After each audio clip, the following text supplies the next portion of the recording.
अच्छा, होता ये है कि स्पोकन इंग्लिश के लिए लोग हमारे पास आते हैं कि हम लोगों ने स्पीकिंग सीखनी है, कॉन्फिडेंस कहाँ से आएगा?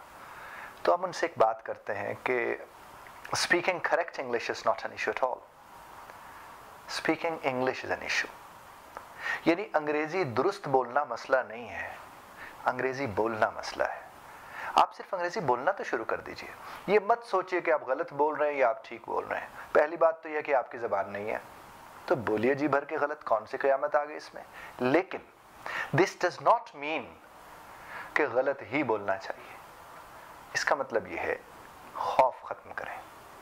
अब देखिए, आप अपने डेली रूटीन में जब आप एक दूसरे से गुफ्तगू कर रहे होते हैं, कितने अंग्रेजी के लफ्ज़ आप लगाते हैं, लेकिन जब कहा जाता है कि उनको प्रॉपर यूज़ करने की कोशिश करें तो आप सोचते हैं यार डज कहाँ लगेगा, अच्छा डू कहाँ से आएगा, अच्छा मैं मार्केट गया था और मुझे तरबूज की अंग्रेजी तो नहीं आ रही थी, इसका मतलब मुझे तो अंग्रेजी आती ही नहीं है।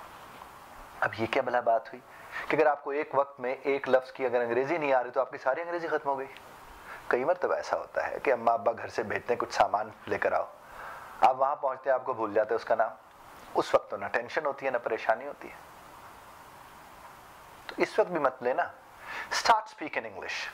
बस अभी से बोलना शुरू कर दें, टूटी फूटी इधर की उधर की आ जाएगी। और अगर, क्योंकि देखें ना, जब आप वो बोल रहे होंगे तो लोग आपका मजाक उड़ा रहे होंगे, कोई आपको कुछ जुमला कसेगा, कोई कुछ कहेगा, कोई कुछ कहेगा।